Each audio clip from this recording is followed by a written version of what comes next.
हूं आबिद हुसैन शेख, आपका खैर मकदम है 4 टीवी न्यूज़ कर्नाटक एक्सप्रेस में। डीके शिव कुमार के घर पर छापा सियासी साजिश के तहत किया गया है। एमबी पाटिल बीजापुर में आज मीडिया से बात करते हुए पूर्व गृह मंत्री और बबलेश्वर मतक्षेत्र के विधायक एमबी पाटिल ने सीबीआई छापों के बारे में अपनी प्रतिक्रिया देते हुए कहा कि अब विधानसभा के उपचुनाव हैं, ऐसे में कांग्रेस को बदनाम करने के लिए बीजेपी सीबीआई संस्था का गैर इस्तेमाल कर रही है। इससे पहले भी चुनाव के मौके पर ही इनकम टैक्स की रेड हुई थी। बीजेपी नायकों के घरों पर रेड क्यों नहीं होती? सवाल किया कि क्या इन नायकों में कोई भी आरोपी नहीं है? गुजरात के विधायकों की सुरक्षा के लिए डीके शिव कुमार खड़े थे, उस समय भी रेड्स की गई थी। ये सब घटिया सियासत है। इन चीज़ों को देखने पर लगता है कि बीजेपी को कांग्रेस से डर है, इसलिए कांग्रेस मुखंडों को सियासी तौर पर मिटाने की कोशिश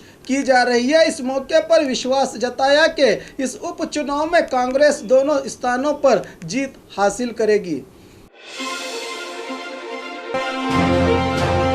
कर्ज देने का लालच कांग्रेस पक्ष में शामिल करवाने का आरोप। अब शिरा मतक्षेत्र में पक्षांतर कार्यक्रम जोरों पर हैं। पिछले 3 दिनों से शिरा के बहुत से वकीलों को बिना सूद के कर्ज 2 लाख रुपए का कर्ज दिलाने की बात कहकर इन लोगों को कांग्रेस में भर्ती किया गया है। बेंगलुरु के सेंचुरी क्लब ले जाकर ये सब किया गया है। इन सब को मैंने व्हाट्सएप पर जानकारी दी थी, मगर ये सब लोग कर्ज के लालच में कांग्रेसियों के पीछे गए हैं। इसकी जानकारी बीजेपी नायकों को देते हुए वकील चंद्रशेखरैया का वीडियो काफी वायरल हुआ है। तुमकुरू में बीजेपी नायकों को इस वीडियो में बता रहे हैं वकील चंद्रशेखरैया।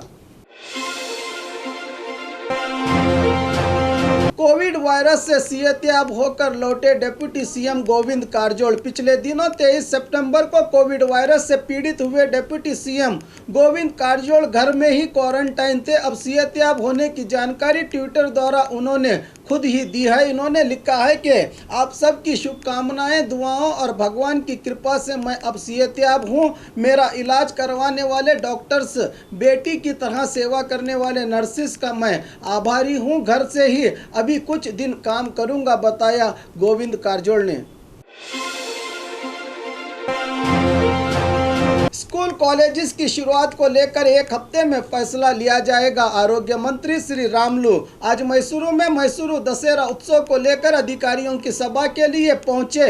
आरोग्य मंत्री ने बताया कि दशहरा उत्सव को लेकर पीएम मोदी जी ने सीएम येडियुरप्पा से वीडियो कॉन्फ्रेंसिंग द्वारा बात करते हुए एहतियात बरतने को कहा है। मुख्तसर तौर पर बिना भीड़ जमाए ये उत्सव किया जाए, इसकी सभा में चर्चा की जाएगी। स्कूल कॉलेजेस के खोलने पर पूछे गए सवाल का जवाब देते हुए कहा कि स्कूल कॉलेजेस खोलने की कोई जल्दी नहीं है। अभी राज्य में कोविड वायरस का कहर रुका नहीं। मैसूरू में मौतों का सिलसिला जारी है। एक्सपर्ट की सलाह लेकर इसके सभी पहलुओं पर गौर फिक्र करने के बाद अगले हफ्ते खोलने या ना खोलने का फैसला लिया जाएगा, बताया आरोग्य मंत्री रामलू ने।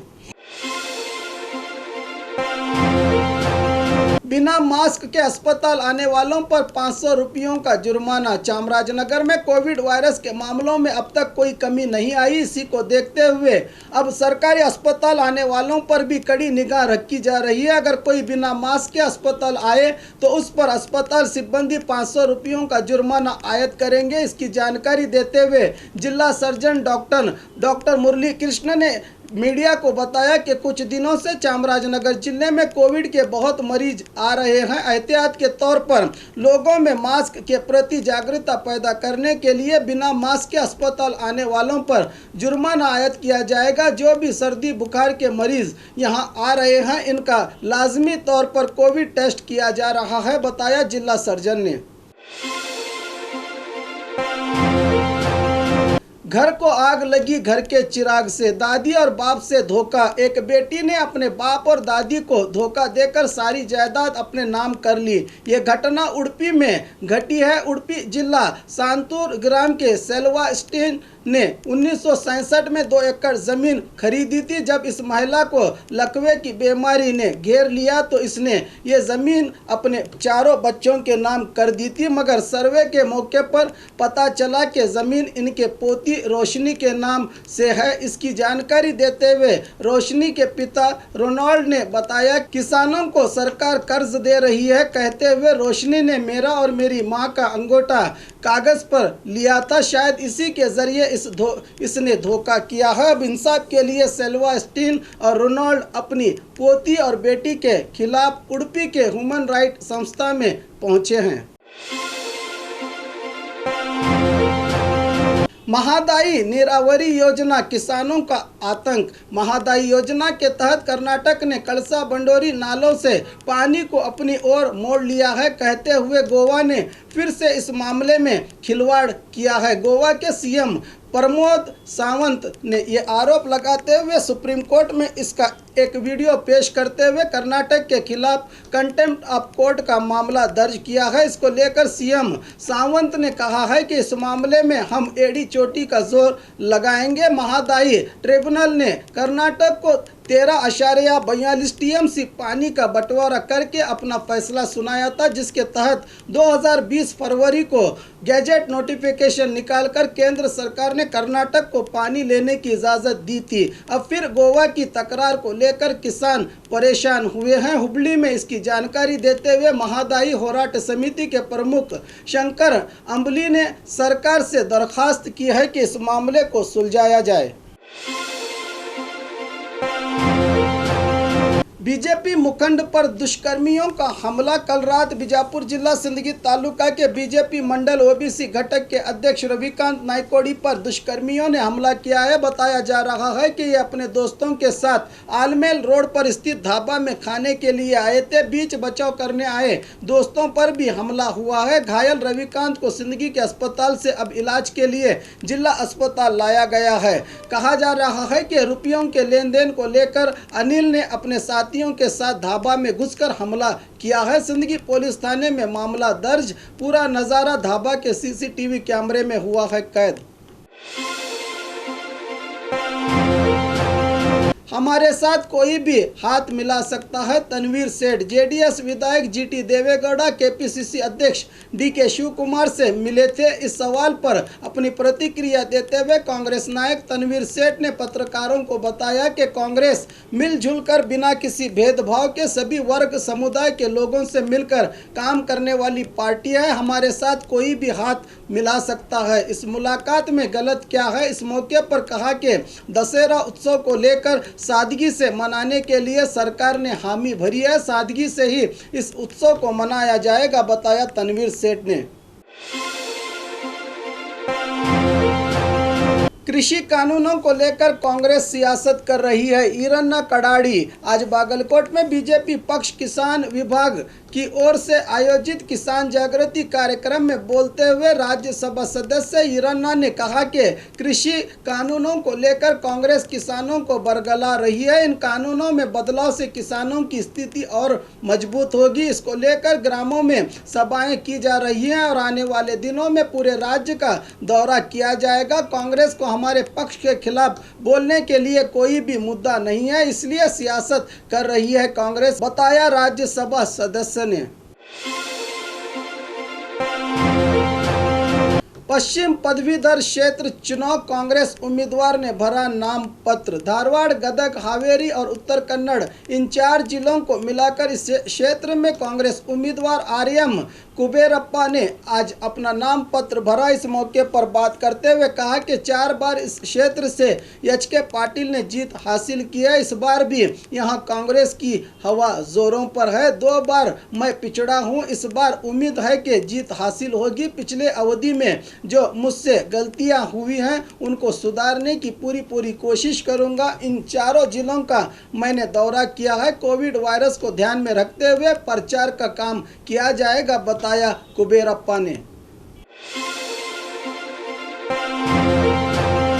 गैर कानूनी तौर पर गैस सिलेंडर बेचने वाला पुलिस की गिरफ्त में। गैर कानूनी तौर पर एलपीजी गैस सिलेंडर को ऑटो में ले जा रहे एक व्यक्ति को पुलिस ने गिरफ्तार कर लिया है। बीजापुर के इंडी रोड निवासी कलमेश आलूर शहर के ज्योति फैक्ट्री के पीछे शेड में गैर कानूनी तौर पर गैस भरता था। इससे पुलिस ने 1,28,000 कीमत के 25 घरेलू 21 कमर्शियल सिलेंडर, गैस भरने की मशीन वगैरह जब्त की है। एपीएमसी पुलिस की इस कार्रवाई पर एसपी अनुपम अग्रवाल ने पुलिस अधिकारियों की सराहना की है। जनता के विरोध के आगे झुक गई सरकार, मास्क जुर्माने में हुई कमी। कोविड वायरस को लेकर सरकार ने पिछले दिनों कानून जारी किया था कि बिना मास्क के घूमने वालों पर 1,000 रुपये का जुर्माना आयद किया जाएगा, मगर इस बात को लेकर जनता और अधिकारियों में हो रही कहासुनी को देखते हुए अब इस कानून में ढील देते हुए जुर्माने की रकम में कमी करते हुए सीएम ने आदेश जारी किया है। शहर में बिना मास्क के घूमने वालों पर 250 और देहातों में 100 का जुर्माना वसूला जाए। इस आदेश में सीएम ने जनता से निवेदन किया है कि कोविड को भगाने में जनता सहयोग करे। विविध कामगारियों की भूमि पूजा की विधायक बसनगौड़ा पाटिल ने। बीजापुर नगर विधायक बसनगौड़ा पाटिल यत्नाल ने आज बीजापुर में महानगर पालिका के स्वच्छ भारत मिशन योजना के तहत कई अभिवृद्धि के कामों की बुनियाद रखी। शहर के पुलिस हेडक्वार्टर्स में 19 करोड़ 40 लाख की लागत से निर्माण किए जाने वाले गार्डन की भूमि पूजा की। इससे पुलिस अधिकारियों के परिवारों को वॉकिंग की सुविधा मिलेगी, साथ ही साथ यहाँ जिम का भी निर्माण किया जाएगा। इस तरह शोलापुर रोड के सरकारी ITI कॉलेज के पास करीब 18 लाख के अनुदान में निर्मित शौचालय का भी उद्घाटन किया। विधायक ने इस कार्यक्रम में पालिका अधिकारी भी भागी रहे। गुलबर्गा में टीचर्स इलेक्शन का नामांकन, कांग्रेस और बीजेपी ने भरा नाम पत्र। गुलबर्गा में ईशान्य कर्नाटक टीचर्स इलेक्शन के लिए आज कांग्रेस और बीजेपी की तरफ से नाम पत्र भरा गया, जिसमें इस मौके पर बीजेपी अभ्यर्थी साहिल नमोशी के नॉमिनेशन के समय पर ग्रामीण अभिवृद्धि सचिव KS ईश्वरप्पा मौजूद रहे। उसी तरह कांग्रेस अभ्यर्थी शरणप्पा मट्टूर के नॉमिनेशन पर पूर्व मंत्री और चितापुर विधायक प्रियांक खरगे और जेवर्गी विधायक डॉक्टर आनंद सिंह ने इनका साथ दिया। और खबरों के लिए देखते रहिए 4 TV न्यूज़ कर्नाटक एक्सप्रेस।